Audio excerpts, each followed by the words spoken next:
Welcome back to another episode of Real Chumps, where chatting about movies feels like hanging out with friends. I'm your host, Marcel, and with me, as always, is my co-host, Danny. This week, we are starting our month-long series of heist movies. And we're going to start with the 2003 film that is one of my favorites, The Italian Job. This one is directed... Hold on, pull my notes, sorry. Directed by F. Gary Gray, written by Troy Kennedy Martin, Donna Powers, and Wayne Powers, based on the original screenplay by Troy Kennedy Martin, starring Mark Wahlberg, Charlize Theron, Edward Norton, Jason Statham, Seth Green, Mos Def, and Donald Sutherland. What a stacked cast for 2003. For 2003, even to today. I mean, Mos Def, Seth Green. What has Seth Green done recently? Nah, but... For 2003, for sure. Was he in the new Scream? Oh, wait, no, because he died, right? Yeah. That's right, he dies. Okay. Oh, wait, no, you haven't seen... You haven't seen Scream 2, have you? No. But now I know. Now you know? Dun. Spoiler alert, Marcel. Sorry. We did, listeners, if you're new, we did Scream. It was my first time watching it. Both of our first time watching it. And then did you watch all of them? I watched the second one. Oh, the second one. And I had a good time with it. I've been wanting to keep watching them, but I'm just like, I'll wait a little bit longer. So, yeah. Before we continue, though, we want to remind you to please subscribe wherever you get your podcasts. Turn on those notifications. That way you never miss an episode, and you're always in the loop with what's going on. To join the conversation, though, we'd love it if you follow us on social at Real Chumps. And if you are so inclined at the end of the episode and you enjoyed it, please share it with one of your friends because it helps us get discovered. Roll that intro.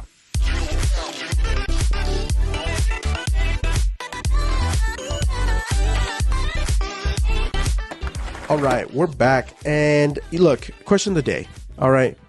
Let me ask one. Have you ridden in a Mini Cooper before? I have. Have you ridden in a Mini Cooper on a racetrack before? I have not.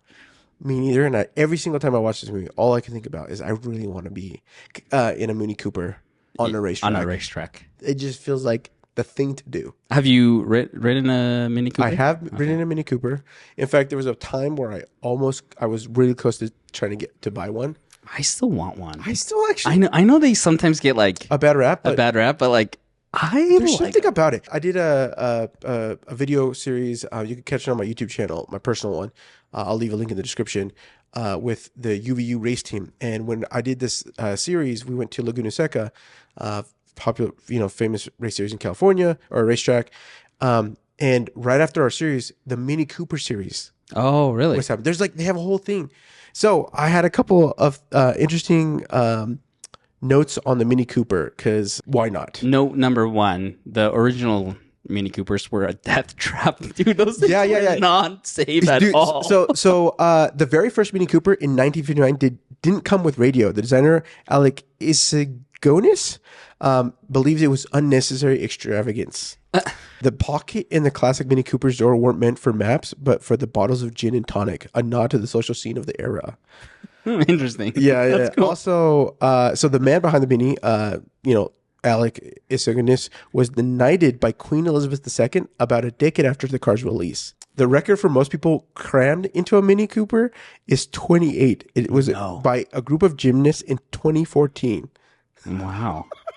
Was it It was one of the newer Mini Coopers, probably. Yeah. Yeah. So the Cooper in Mini Cooper comes from John Cooper, a Formula One constructor who saw potential in the Mini and created a high performance Cooper version, which is why a lot of these there is a specific Mini Cooper race series. So if you ever played the Grid or whatever, they have a whole series on like stuff like that. The last classic Mini rolled off the production line in 2000. The actor Kevin Spacey bought it for a whopping $130,000. Really? 130,000? 130,000 in 2000. I don't know if it was in 2000. It just the last. It was like if all classic Minis ever built were parked bumper to bumper, they'd stretch twice around the UK's coastline. Oh, interesting. Yeah. The last thing I wanted to ask you is if we were in a heist gang, what would be our nicknames? Oh wow. That's a very good question. I feel like it's all dependent on the skill that we bring to the heist. Okay. I think you would be a planner. You'd be like You'd be the guy who logistically come up with what we're gonna steal and the main plan. Okay. And I don't know what your nickname. I'll think of it. Let me think of it.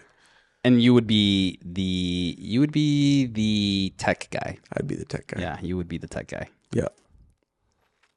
I'm trying. We would call you Keys because you're always on the keys. Oh yeah, Keys. That's your name. El Patron. Keys. We'll call you El Don. El Don. The Don. The Don. Yo, you spoken to the Don yet? Dude, yeah, come on. Yo, anyways. I like that. Let us know what if you've ever thought about your heist your crew nickname. If so, what is it? Because we'd love to know in the comments. All right, well, let's hop right into this. Give me a synopsis for The Italian Job. Italian Job. This a group of thieves after they pull off a heist in Italy, they are betrayed by one of their own members, who leaves them for dead. And after some time, they make a plan to steal the gold from that original heist and get back at their former partner. Tell me your relationship with this movie, because you definitely suggested. Oh yeah, we said let's do heist movies. An Italian Job, and you immediately said The Italian Job. Yeah. Why do you love this movie so much? Or tell me your relationship with it. Okay, my relationship. So I don't think I watched this in theaters. Maybe I did. It was long ago. No, I don't think I did. 2003. Yeah, you would have been like. Yeah, I don't think I did. Yeah, but the moment I first watched it on, I loved it. Uh-huh. I love the fact that find the one-liners, the liners, the quotes in this movie.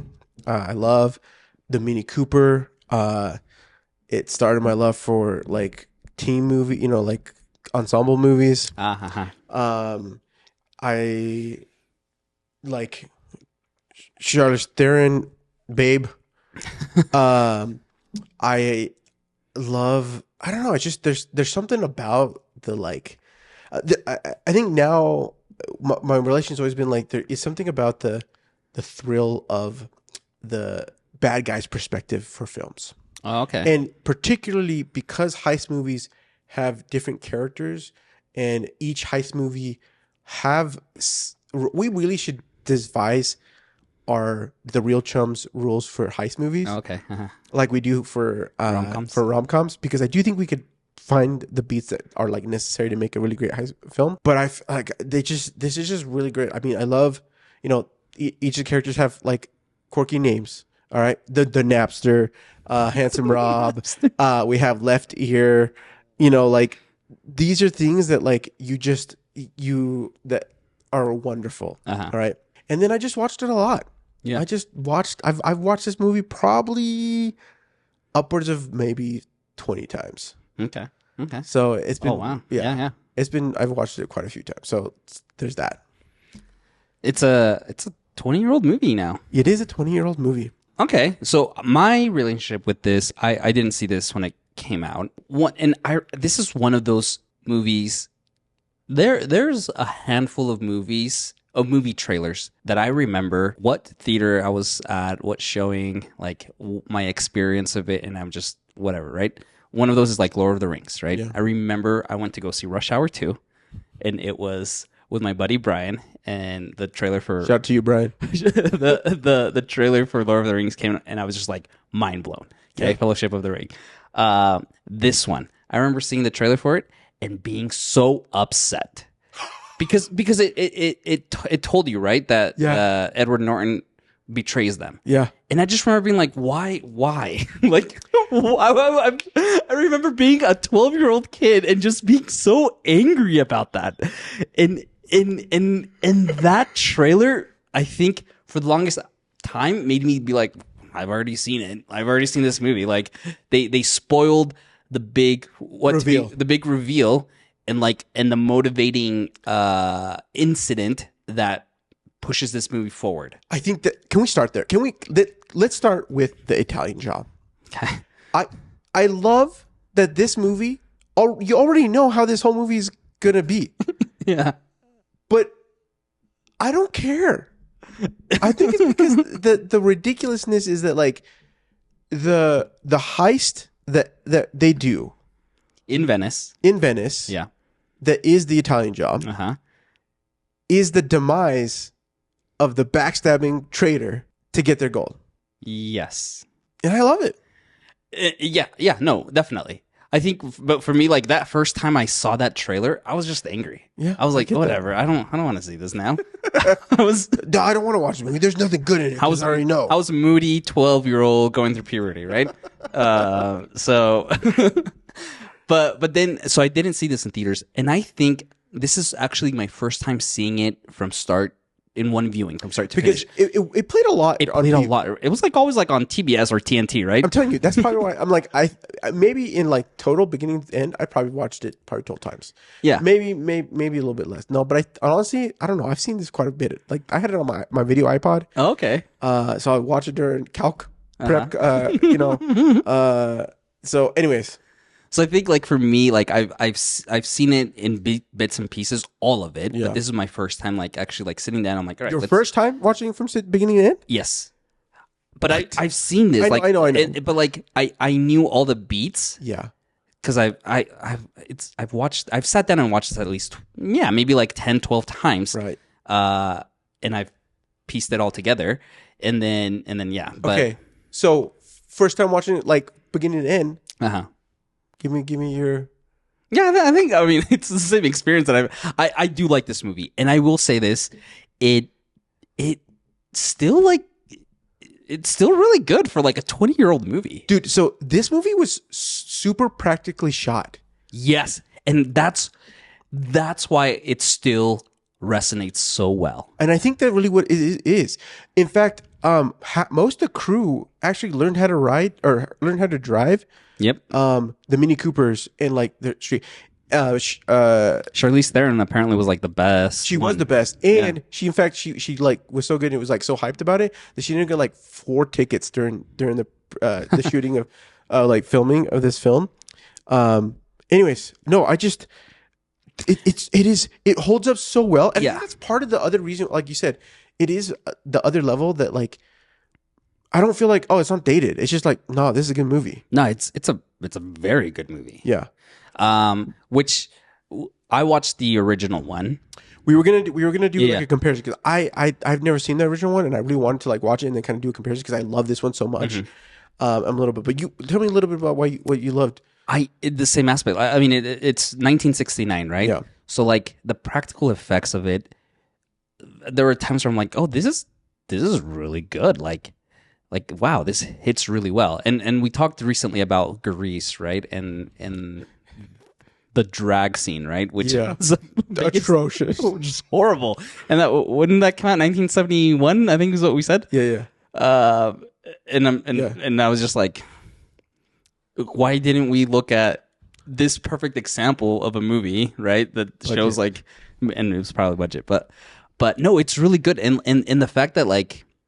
They use like the smaller, bulkier, more dangerous Mini Coopers.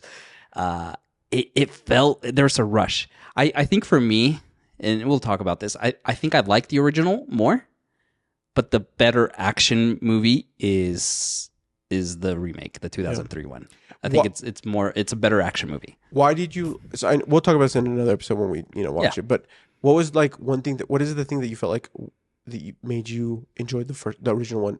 More. The first, it's a comedy. It's just a comedy. It's straight up like it's a quirky. I mean, it was produced by Paramount, but it definitely feels like a quirky British 60s movie. Mm-hmm. And like the characters are really bonkers. There's Professor Peach. You'll get there, listeners. If you know, you know. But there's this really like creepy, like just weird character, and then just the comedy of it all. Michael Caine obviously is a master at comedy. Master at comedy. And you put him in this position, but there's like action sequences involved into it. It is just like I'm gonna go. I'll probably watch it tomorrow. It's really good.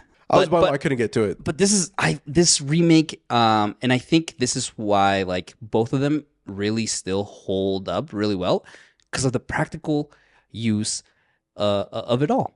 There's I could be wrong, but there's no CG in this movie. I think there are two scenes. There are two moments that there is CG. Because I rewind when the helicopter smacks the car. Yeah, I'm like, this is CG, but it's not. I don't think it is. Yeah. I think they did that practically.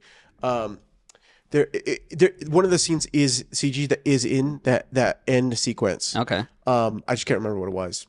And I think there might have been another one, but they went to the practical locations for these, and they went and filmed it, stuff there. And that's why it's going to be, it like you said, it holds the test time. I want to jump into a little bit of the characters. You said like it's a stacked cast for 2007. Yeah. What is it about this cast that you enjoy that you don't enjoy? I think seeing early 2000s Jason Statham is always fun. Handsome Rob. You call him Handsome Rob. Why can't you call me the Napster? So I think there's just something fun about like early 2000s Jason Statham, whereas now I think he's just, I don't know. He's just Jason Statham now comes with this Jason Stathamness of his movies, right? Dude, you are not wrong. I think every single time it's not a bad thing. It's not a bad thing, but it's not a bad thing. But do you think that this, like watching this movie, it's like I'm reliving the fact that I get to see Jason Statham coming into Jason Statham before being Jason Statham. Yes, he's just Handsome Rob, and then all of a sudden he becomes Handsome Rob. Like he's always the suave and like the like kicking a butt and taking names. Yeah. And I'm not mad about it. Like it's not like I'm not mad about it. It's no. But it's so fun. It's so fun to relive it in this movie every single time. Yeah. Which is like I've gone back and rewatched like the Transporter movies, right? Yeah. And that's like Jason Statham as Jason Statham, yes. Right? But like this isn't it, and I enjoy that, right? I agree. I have a love-hate relationship with Mark Wahlberg. Okay. Do you have a soapbox? I don't. Not as much. Not as bad as like a Dwayne Johnson one. I don't know. I think sometimes I'm just like, great, you're awesome, and then most times I'm just like, I'm kind of over Mark. Is it in this movie or just like in general? In general, yeah. I can see that. But like I enjoy him in this. I think like you give him a script where he's not so in your face. That it really scales down, and maybe I think I just became over Wahlberg after the Transformers movies. Oh, see, yeah, that's and I know there's you haven't seen the other guys. I haven't seen the other guys. I do enjoy him in what's the one I'm thinking of? For the Four Brothers? No, what? Yeah, Four Brothers. Four Brothers, right? That movie's phenomenal. Yeah, actually, he's great in that. That's probably one of my favorite movies. Yeah, it's just solid. But I think this era of Mark Wahlberg is probably some of my favorite. Four Brothers, Italian Job. There's a couple other movies that he's in it that I can't remember off the top of my head right now. There's this time period he's trying to figure out where I think Hollywood's trying to figure out where he's at. Exactly. And then he figures out what he wants, where he wants to go, and he just doubles down on the things and enjoys it. And don't get me wrong, I love Mark Wahlberg and his comedy beats. Mm-hmm. Just because the way he goes about doing it, his mannerisms, the quirkiness of who he is, mm-hmm. and how he portrays those characters are just fun. But I actually enjoy him most in these sort of roles where he's a little bit more. He's serious. Yes. But he leans into the character and wanting to like fulfill that, right? Mm-hmm. And I think that's where I love this. I love Four Brothers. He's in a military movie, I think. You're thinking, no, not Patriots Day. I have not seen Patriots Day, but he's in Lone Survivor. Lone Survivor, yeah, that one's really good. Yeah. Anyways, there's something about what he taps into in his mind because of who he is as a character. And we now know his crazy 4 a.m. morning routines and what he does. But he's a machine. Yeah, no, the guy's a machine. The guy's talented. The guy's I would love to sit and have a conversation with him at dinner, but at the same time, this should have been here's another question of the day. Okay. Name me the last 4 Mark Wahlberg movies? The family action one that was on Apple TV. Which one? That's the thing. Like, this is my point. What are the last 4 Mark Wahlberg movies? I don't know. I think for sure the action family one. The action family one. It's okay. He's like okay. All right. Okay. I'm pulling it up right now. Okay. All right. Okay. What's the next one? So we have the one on Apple, and then we have Spencer Confidential. It's a Netflix one. I don't know if that was the most next one, but yeah. That was in 2020, and that was like the last 10th movie that he's done. 10th movie? Yeah. This is what I mean. This guy just like does random stuff, and it is not at all like relevant. Yeah. What are the other ones? Okay. So most recently he actually just had one come out, which I feel like again, going back to trailers that show me everything. Has Arthur the King come out already? I've seen that trailer so many times, and every time I watch, I'm just like the one with the dog and oh yeah. Okay, so but before that, The Family Plan. I think that's what you're talking about. Yeah. There's another one called Me Time. Okay, has a 5-star rating. Father Stew. Oh yes, Father Stew. Yeah. And Uncharted. I forget that he's in Uncharted. Actually, no, I don't know. That was Uncharted. I can't think about that one too much. So yeah. So this is what I mean. Like sometimes I'm just kind of like, oh yeah, Mark Wahlberg's still around. What do you mean still around? The guy, like you said, like he's got somebody. We don't remember. These movies are not like, you know what I mean? Like, and I don't know. I mean, at this point, maybe he's like, look, I want to have fun, and I just want to wake up at 4 a.m. and. The Family Plan is actually not bad. Is it? Okay. I mean, it's definitely follows a lot of some trope. But he's leans into stuff, but the dynamic of the family is pretty great. And again, it's not. I don't have anything against the guy. It's just sometimes I'm just like, yeah. Oh yeah, you're still around in Hollywood. All right, Edward Norton he bugs me the most in this film, even though I love Edward Norton. I just feel like at times there's especially in the early part of it, it's like he was trying too much. And then he kind of like, and when he becomes the Napster, I feel like it's like. Oh wait, Edward Norton or Seth Green? Sorry, Seth Green. Okay, I was talking about Seth Green. Edward Norton though, killer. I mean, Edward Norton he's always. Do you know his relationship with this movie? I don't. He had a contract with Paramount for 3 movies. Okay. And he kept pushing that out because as most people know, Edward Norton is very difficult to work with. Yes. American History X, he kicked out the editors and edited it himself at the end. The issues with Hulk, right? He rewrote and like pushed himself in there to like also direct the movie and edit it at the end. That's why he's not part of the MCU anymore. And then because he also wanted an absurd amount of money to continue, right? Is that part? Yeah, of it? But like he was just super difficult to work. He's just difficult to work with, right? And then in this movie, right? So he had a contract with Paramount for 3 movies. They kept giving him scripts, and he's like, nah, I'll come back. And like, so he just kept pushing them off, and finally, like the lawyers got in, like, no, you have to do a movie now. And this was the one that he got cornered into. He hated every minute of it. He didn't get along with anyone of the cast. At the end of the movie, get this, the movie does well, right? It does really well. Paramount sends him a gift, and a card that says, and a card, right? Thank you, like whatever. He takes that gift, sends it back with a card of his own that says, send this to someone you like. Something along the lines of like, send this to someone that you like working with, or to someone that likes working with you. Like this is Edward Norton, right? Like, which is what a dick. But like, he's great as an actor, but like he's the dick. He's the dick as the villain. Like he doesn't have any original thought in the like. I love the fact that he just like, what do you guys want? What are you gonna do with your share of the money, right? And they go through it. Which also, $35 million. That's not a lot. Now split between 6 people, right? Yeah. I mean, back then it's probably way better because, like, you know, now sucks. 35 million is like nothing. But are you doing a conversion right now? I'm trying to see how much How much was the money? How much amount was the Ocean's 11? Oh yeah, that one was 160 million. Yeah. How much was this one again? They say I'm pretty sure it was 35 million, but I think you're right. And split 5 ways. So Edward Norton's character. So everyone gets like 5-ish? Yeah, something like that. Whereas 160 million split 11 is, someone's yelling at me right now. It's too late for me to do math. Is 14.5 million.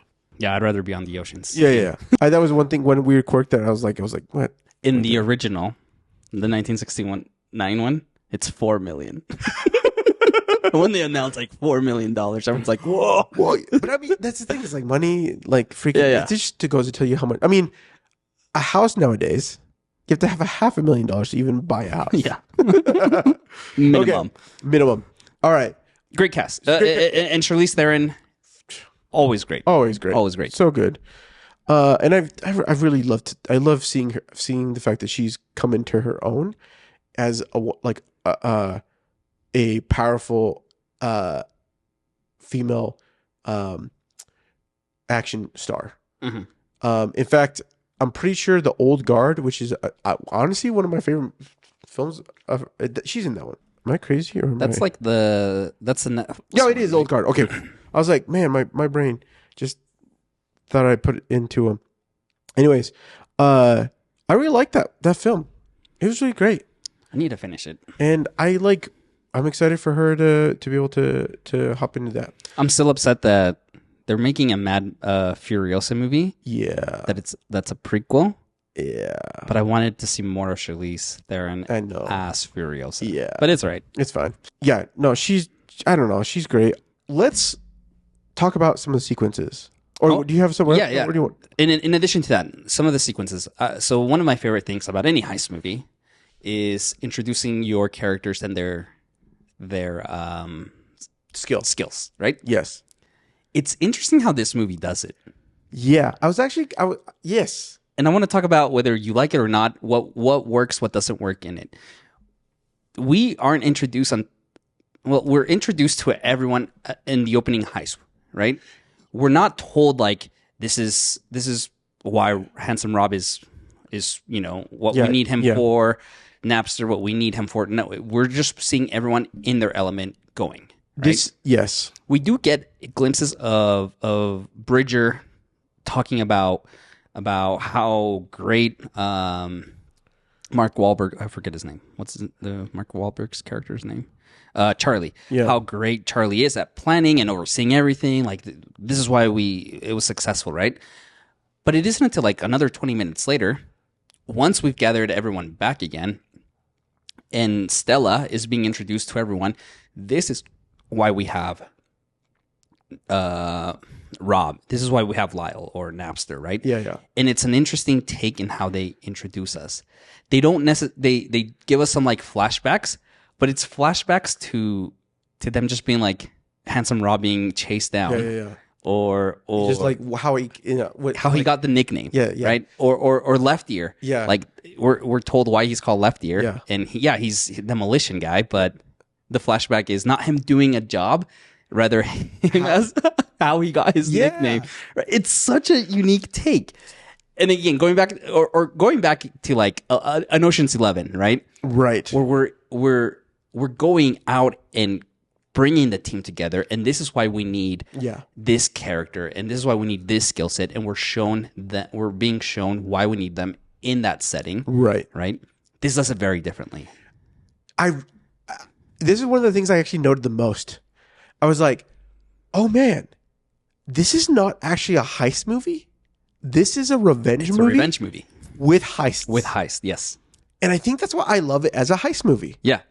Because we have emotional stakes that were set at the beginning. It's not about and I guess to a degree, like Ocean's 11 is also a revenge movie. I think we're gonna see this theme of revenge a lot more in this month in our heist movies. Yeah. Anyways, so I'm excited. Like I'm excited about this, but I think like this is why I think I love this movie, and I think why it holds up so well is that we don't just come to the regular trope of like, let's introduce the characters and show their skill sets and why they're there as a team. Now they do, but it's in a way that feels so natural, and it feels pleasing because as if you're with them. Mm-hmm. Part of it is like we're dropped into a beautiful scene. I love the fact that we have Charlie and what's the name? What's his name? Rob. Not Rob. The Left guy. ear. The one who gets killed. Bridger. Yeah. So Bridger and Charlie, they're trying, and he says, like, two kinds of thieves in the world: thieves that to enrich their lives, and thieves to steal that steal to define their lives. Mm-hmm. Right. And also the like father son sort of feel dynamic that they have of like, hey, how you doing? Oh, I'm feeling fine. You know what fine means, right? Him trying to impart some like wisdom that's there, but also being vulnerable and saying like, I missed out on the person that I love the most, right?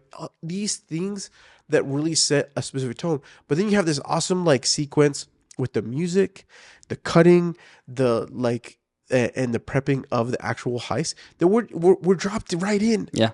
And we get it drops down. I wrote the opening being in Venice, Italy is gorgeous. Cracking the safe underwater is so cool, and doing it by hand makes it even cooler. Yeah. It's such a fun way to just drop us in, right? Yes. You don't need to tell us why we have Rob, why we have Lyle. Just put us in there and let's see them in their element. Whereas other traditional heist take that time to like introduce us, and here's why we're picking this guy or this gal, right? It's so fun.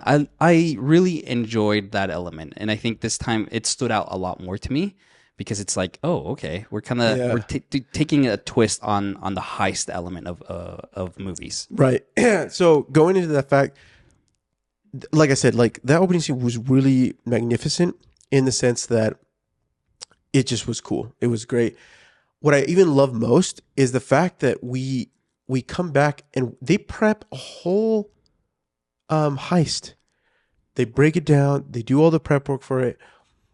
And I love that this movie raises the stakes for the team. It's not necessarily like huge stakes in the sense for like us as viewers. But for we get to, as audience members, get to see some of the additional stakes that come into play, right? We've got Edward Norton, who's like trying to fence or he's trying to get pass off the gold to bring in money, and takes it to this Ukrainian person offense, and conversation. He's rude. Yeah, he's being Edward Norton.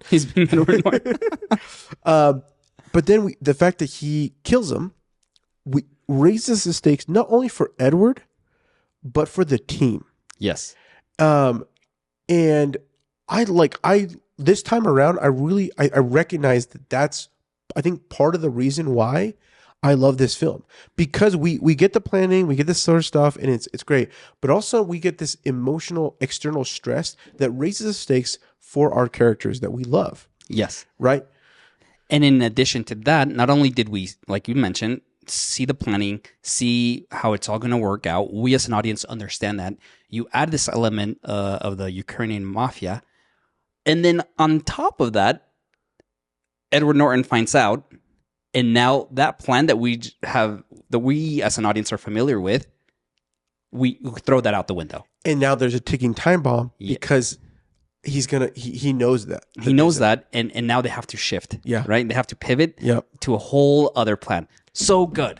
And like we spent like the middle act of the film is us doing this prep, and the fact that like there is tension between having Charlie's character Stella knowing that who he is, and him like hitting on her and having this like emotional stake that all you want to do, this guy just killed your dad. Yeah.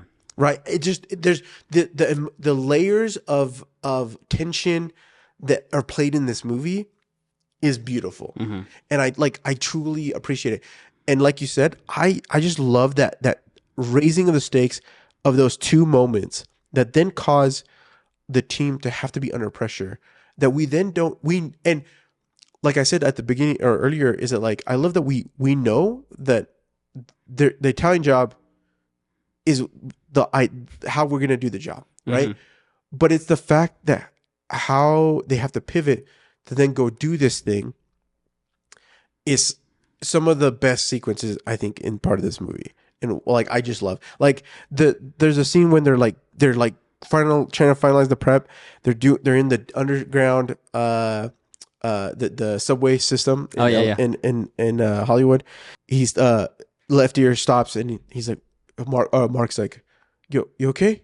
He's like, yeah, but he's like, if I touch this copper wire to the outside of the lining, we're the two last people that we'll ever see. Uh-huh. Oh, okay, take your time, take all the time you need then. Oh, sorry. Hey man, yeah, I love you, bro. I love you. Yeah, I love you too, bro.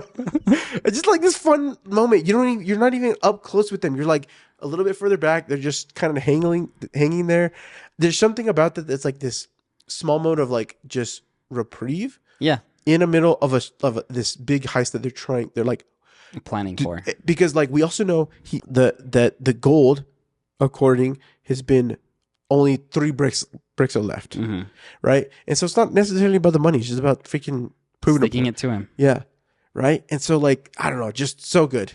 I love that this movie does such a great way of adding that tension throughout, from the original plan to now Stella has to get involved as an electrician or as a cable company person, adding more tension to then now Edward Norton, Steve, knowing that she is Bridger's daughter.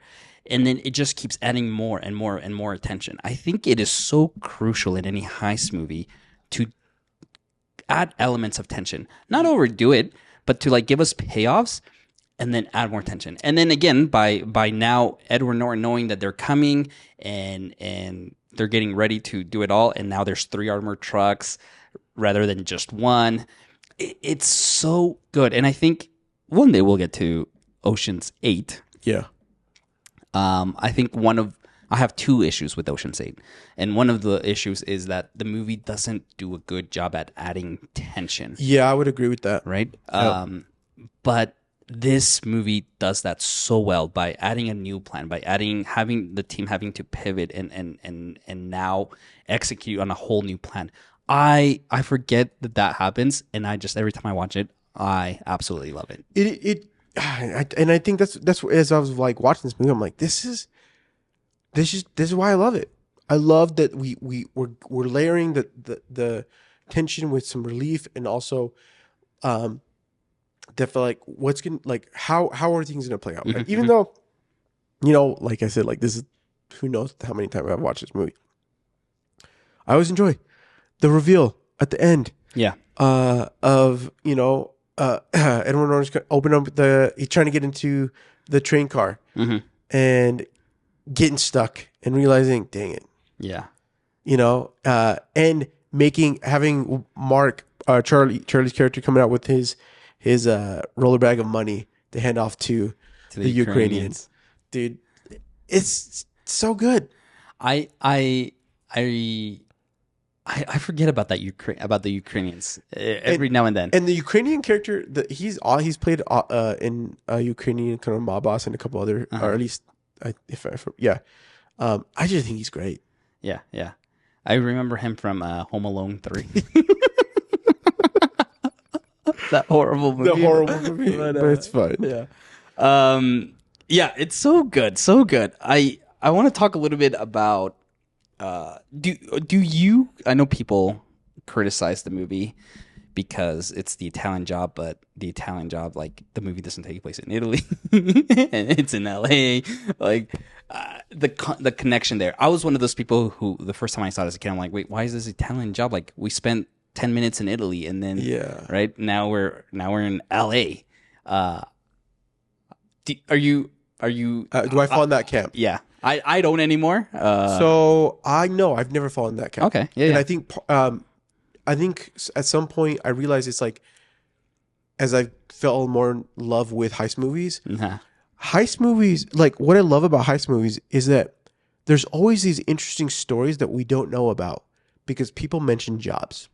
Oh, it's like the Venice job. Yeah. Right? Or we're gonna do a pump and lock or whatever. Like, whatever these coined idiomatic terms, phrases of moments of things that they've done that they now classify, that they put into their repertoire. Yeah. Right? Of saying we had to figure out this job. This reminds me of this other time. And so I already have a basis of how to do this thing.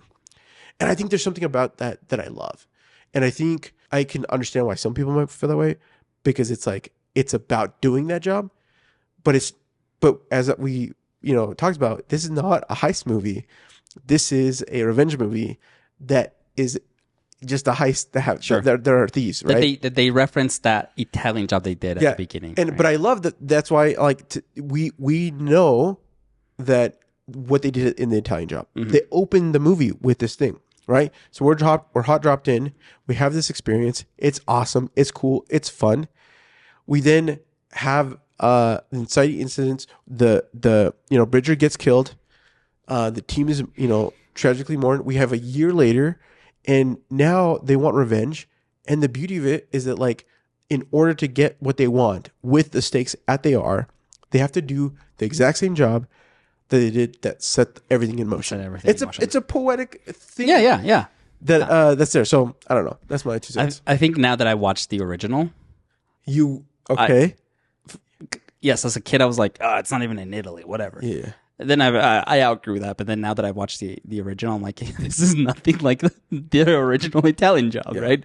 So now I'm kind of like, there's room and space for both of them, but I can see why people like criticized it, because it's like, especially if they were fans of the original, to be like, this movie, the only thing they take from it is gold bars, the names of the character, and the job, and the job, right? Yeah, the job. The original one, they do it in Turin, Italy, rather than Venice. But here's the thing that I think, like I said, I really wanted to watch the original because I think I love this movie so much. I really wanted to I wanted to have something to compare it to, like have a basis of a new basis to understand. Okay, what's the thing? But like just hearing you talk about it, like the main, we talked that the main writer who wrote the original one was involved. He wasn't involved. No, he wasn't involved. No, it was just they just referenced it. I think on the credits it says based on the original. Yeah. Anyways, yeah. But I mean, doesn't detract from how awesome this movie is.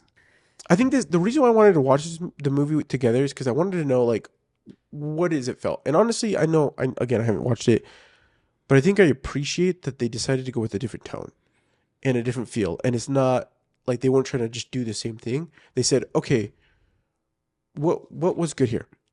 Okay, well, it was fun to have Mini Coopers. It was fun to steal gold, right? What's there? Take the things, and they stole like an artist, right? They took these elements, they placed it in a new area, they told a different story. I don't know. Yeah. To a degree that I think that sometimes we right now are lacking. Yes, and I think this is before. I think had you done this movie today, it would have definitely been in Italy, right? Yeah. You probably would have tried to convince Michael Caine to make a cameo, right? As which is what these movies nowadays do, right? You try to bring someone from the original to make a cameo or to be there. I think you could have. I think it would have been really awesome to have the Donald Sutherland character, be the character from the original, have it be Michael Caine, and like you have these new characters coming in, right? So almost like a continuation, right? But I think that's what you would see nowadays. Yeah, the fact that they said, and I think maybe we'll do this for next season, but this is 2003, so you had Ocean's 11 come out in 2001. Again, also a remake of an old movie. You have this come out in 2003, and then, or maybe it was late. It was 2000. I gotta look. The Thomas Crown Affair, the Pierce Brosnan one. Oh yeah, also a remake, also a heist movie. You have these three movies within a 6 year span that are remake heists of old movies. Yep. That kind of like kick off heist movies again. Yeah. And it'd be fun to like do an analysis on these three. Yeah. Because it's a unique time in Hollywood for like heist remake movies. Yeah. But no, I think I love the fact that you take these elements, and I think we see this a lot in Ocean's 11, right? Ocean's 11, completely different tone, completely different execution of the heist. The same thing here, right? And it only elevates the story, but it also, like we mentioned, it adds that tension that is very much needed. And like I said at the beginning of the episode, I love the first one, the original, the 1969. I think I enjoyed that one more because it's just bonkers and kooky and it's a comedy. But this is definitely a solid action movie. Yeah.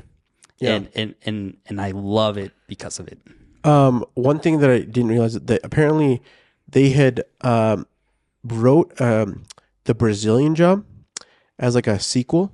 Yeah, so I was gonna ask you about this, but yeah.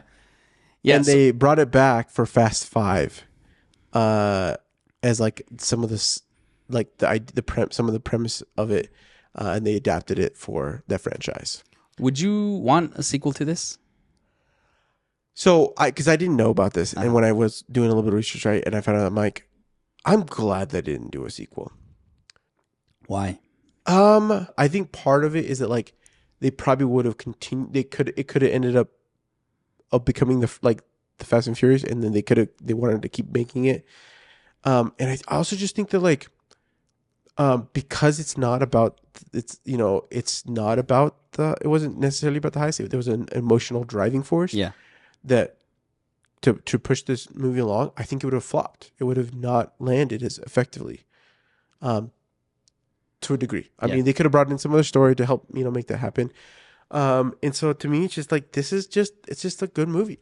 It's just a movie that you can watch and enjoy, and know you don't have to like that. It is what it is. It is that they tell the story, they fulfill it, and that's done. You're done. Yeah. No, it's interesting that they never did a sequel because it was very successful, and they talked about, again, they wrote a treatment for the Brazilian Job, right? But it's interesting that they never. I bet you it's an Edward Norton thing. No, sorry, he's not even. He's not even. Yeah. No, I think you're right. I think again, this is Paramount, so okay. I know what it is. It never happened. I think part of the reason why it never happened is the seriesification of movies hadn't been solidified yet. Right? I mean, obviously we had sequels, like you would get 3 and 4 or whatever, right? And Disney would try to do their thing. Once they had a success on something, they would try to replicate it and call it a day. Don't get me wrong, that it's there.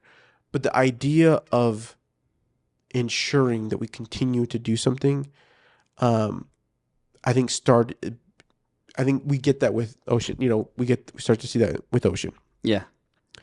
Now, don't get me wrong. They had a stack cast that's just a stack cast, right? Whereas this one, Paramount might have been looking for something to win, but it's people, maybe the actors and contracts and whatever, they were still trying to figure out where they were landing, right? There might have been business decisions in this time period that just didn't ever make it land. In any case, would it have been cool? Yeah, it would have been cool. Do I appreciate that it didn't get one? Absolutely. I also wonder the impact that the Fast and the Furious also have on this, right? Like you have movies, heist movies with cars involved, that I think that attention fell to the Fast and the Furious. When did the first Fast and the Furious come out? 2000, right? I think so. Well, and like you were saying, 2001. The first one. And then 2001. The second one. See, I think 2001 is when it came, right? And the second one came out when? 2003. So same year. Same year as this one. Yeah. So I think what happened, but then what I think happened is that because the Fast and Furious movie was about it was a cop like more of a cop like car movie. Mm-hmm. And then they came out with the second one, and I think they just wanted to do a second one because the first one, people like the character might be interesting. They wanted to try it out.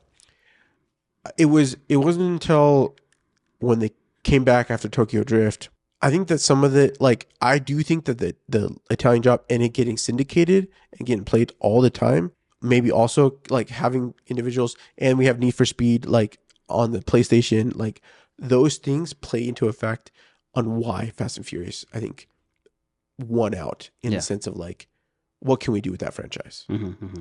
To some degree. I don't know how, but that's my, like, I love Fast and Furious. The cars, I had Need for Speed Underground and Underground 2. The idea of like being able to customize my cars, having these like this world of car racing and like trying to do a heist and whatever, the entourage and the team or whatever. I don't know. It was fun. It is interesting though that eventually Jason Statham and Charlize Theron would join. Correct. The Fast franchise. The Fast franchise. But they've after I don't know. Are they still in it? Theron is towards the end. Jason Statham is also in it. But he had his own spinoff with. Oh, that's right. The Hobbs and Shaw. The Hobbs and Shaw one. Yeah. That movie that movie reminds me of Aquaman. It's like 3 movies in one, bro. You would absolutely hate it, or maybe not hate it, but you'd be like, "What is happening?" Freaking The Rock. Did you see this interview with Christopher Nolan like last week? Yes, that he actually enjoys the Fast and Furious. That he loves the Fast and the Furious movies. Didn't I tweet it? Did I? Did you? I don't know. I can't remember. I thought I tweeted. Oh no, yeah, I tweeted you saying that. Yeah. And I'm like, I told you, bro. That's right. Because it's fun times. Fun times, bunker times. I will get around to them. I know you will eventually. I don't have anything else to say on this film. This is fun. I think great element of a heist movie is adding this revenge element to it, and just the tension, continually adding tension, but relief to it is just what keeps me engaged, and obviously like the practical elements of it all. Yeah, I'm excited. I'm happy that we started with this movie because I think it's a really solid base. Yeah, or sets the bar for what. Like, hey, this is what can we look at for, right? And I'm excited to dive into some of these other movies that we have going for the rest of the month and kind of start to look at and see what's carrying. And maybe at the end we'll have our list of heist movie notes or of checklist for us to know. Hey, does this qualify as a good heist movie? All right, well, we hope you enjoyed today's episode, and we would love it if you could subscribe on whatever platform you get your podcast. If you enjoyed the episode, be sure to leave a review or share with one of your friends. Yeah. More importantly, what did you think of The Italian Job? What did we miss? What are some of your favorite moments? Feel free to let us know on our socials at Real Chums. You can also email us at realchums.com. And find me on Twitter at Marstrosity, MARZTROSITY. Or me at Rubio_TV. Join us next week as we continue to discuss the heist movies with the Army of Thieves. I haven't seen this, and I'm excited. I'm excited to talk about it. It's going to be fun. Yeah. Go watch it and come back. See you in the next one.